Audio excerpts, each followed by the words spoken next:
Hello everybody, my name is Mateo Leon Rodriguez and welcome back to my Authortube channel. In today's video, we are going to be finishing up the One Thing Challenge. If you want to find out more about this challenge, I'll leave a link to the first video I did on it in the description down below. Without further ado, let's get into it. For day 18, I got add visual or sensorial elements to a scene I'm currently working on. The scene I was working on for day 18 was a scene where Tobias, the main character in Project Space Pets, is trying to sneak into the Planetary School of Sciences where he is going to meet Jane, the female main character. Now, I'm not going to share the whole scene because it's very long, but I will share a small part of it. Tobias successfully snuck into the Planetary School of Sciences quite easily. Too easily. The Planetary School of Sciences needed better security, but he wasn't going to complain. All Tobias had to really do was hold his nose and walk past the trash compactor, which smelled like vomit if it was left out in the sun for too long. Again, the scene is a bit longer, but for the sake of time, I'm going to just cut it there. And yeah, sorry if the detail about the smell was a bit too gross. For day 19, I got what do I wish for one of my characters to learn. I've talked about this before in some videos, but I really want Joel, the main character in Project Medallion, to learn that he could ask for help. And that's going to be part of the book itself. So he'll eventually learn it, but for now, that's something I wish he would learn. For day 20, I got choose a book cover and come up with as many words as possible to describe the mood and atmosphere. For this day, I chose my book cover. It's beautifully drawn, gives you a sense of adventure, it's, billion-dollar publishing deal worthy, all of the above. Okay, fine, I'll choose a real book cover. So the book cover I chose is actually The Way of Kings by Brandon Sanderson. So one word I would say for sure is epic, because you have this figure in the foreground, has a big weapon, oh that's great, and then there's someone out in the distance, and this expanse is probably very big, and that makes it feel epic. It's very fantasy inspired, obviously. I also get like royalty, I get fantasy, obviously. I really like the color scheme of the orange and the blue. Overall, I would say this cover is great, but yeah, those are the words I would come up with for this book. Day 21 was really fun because it was create a metaphor from a random object and a random concept. The metaphor I came up with is writing a book is basically a wordy version of Connect the Dots.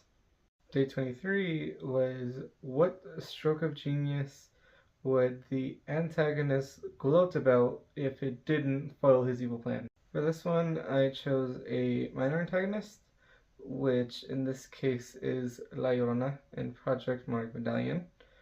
Essentially, her plan boils down to kill two kids and hopefully offer them up to whatever higher being there is and have them believe it's her kids so that she's no longer stuck as a water spirit wandering the rivers forever. For day 23, I got years after the story concludes, what minor detail would your main character leave out? The detail I chose for this is a fun one. So when Joel saves this family from Don Judas, they, say their goodbyes, hug it out and everything, and one of the family members of this family is a kid around Joel's age, and the kid goes for a handshake, but then Joel goes for a hug, and then this other kid goes for a hug, but then Joel sticks out his hand, and it's that whole are we hugging, are we handshaking, that type of thing. Yeah, he would want that detail left out. Day 24 is if one of my characters could yank the Authortube keyboard out of my hands, how would they rewrite the story? Pascual is set free, Joel and his family find $1 million and they get to keep it, and Don Judas dies a painful death. Okay, maybe not painfully. Day 25 is using a random smell, object, and setting, create a character backstory. This day was actually very helpful for me because this is how I wrote the backstory to Culebra, which is the mentor figure in Project Monarch Medallion. For smell, I chose roses. For object, I chose wheelbarrow. And finally, for setting, I chose field. So, based on that, this is the backstory I came up with for Culebra. One day, while he was out working in the field, his sibling was smelling roses when he suddenly found a wheelbarrow. The sibling walked over to the wheelbarrow, but unbeknownst to the sibling, there was a chupacabra underneath it. And so, the chupacabra attacked the sibling, left him injured. Culebra tried to intervene, and that's when the chupacabra messed his face up. So Culebra has scars all over his face. That's why. It's because of the chupacabra. And ever since then, Culebra has decided that he is going to hunt these cryptids. Day 26 is what can symbolize the beginning and the end of the story. And personally, I chose the monarch butterfly because, monarch medallion. But the reason why I think the monarch is a perfect example of the theme in the beginning and the end is because really this is a coming of age story. It's a theme that revolves around change and, caterpillars become butterflies. That metamorphosis is symbolic of the theme. Day 27 is choose a character at random. What would happen if that character died? So I decided to go with two characters for this. The first one is Don Judas, the main bad guy. And if he died, the story basically doesn't happen. Pascual just comes home, explains everything, and everything's fine. If Joel dies, that is a different story. Because he either dies in the middle, and no one really knows what happens to him, or he dies in the final battle with Don Judas, and I feel like Don Judas could not get away with it. So that has a lot of ramifications for the story moving forward. Day 28 is really fun.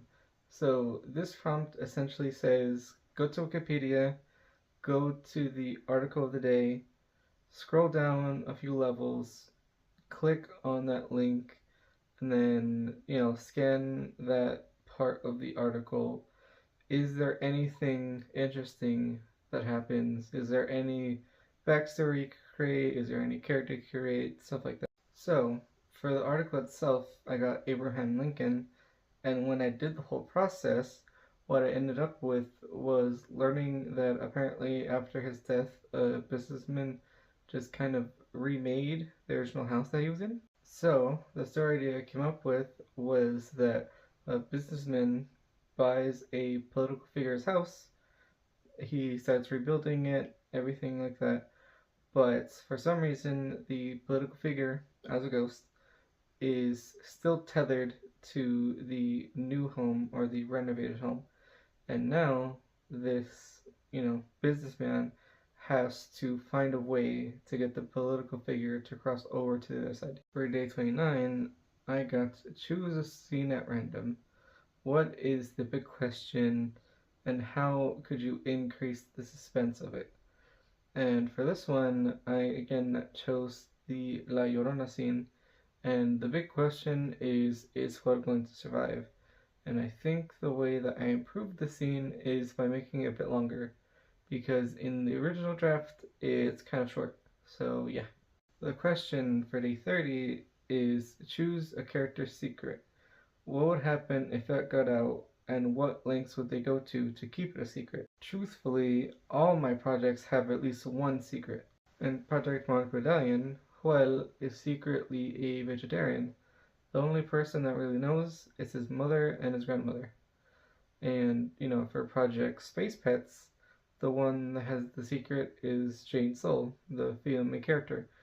And the big secret there is that she has a little pet blob that she wasn't supposed to take from its area, but now it's like a pet to her. And for Project Isolation, the main female lead is secretly from the utopia in this dystopian universe, but she's going to the dystopia and is trying not to get found out.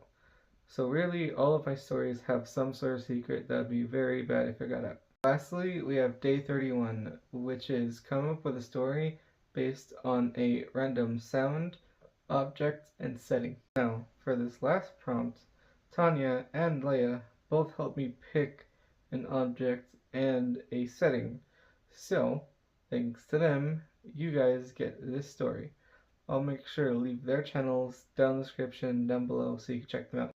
The sound I chose was chirp. The object that Leia chose for me was a bottle of port. And finally, the setting that Tanya chose was a lonely pasture. A man goes to a lonely pasture all alone and sets up a picnic for two. He sets down a blanket, he takes out a bottle of port wine, and he brings out some food. He first started this tradition a decade ago when his wife sacrificed herself in a magical battle. Now, the pasture is dead. The grass doesn't grow. There are no animals. There are no sounds. This year, however, things are different because, faintly, off in the distance, the main character hears a chirp. And that's all 31 days done. Again, huge shout out for Tanya for putting this together. And if you want to try this challenge for yourself, make sure to go check out her channel. If you liked the video, make sure to leave a like. Let me know in the comments if you would ever try a challenge like this. And if you want to keep up with my stories and me doing more challenges like this, make sure to subscribe. With all that being said, I hope you guys have a good rest of your day, and I will see you in the next video. This is Mateo Leon Rodriguez, Authortube extraordinaire. Thank you for watching my video. You could find another one there.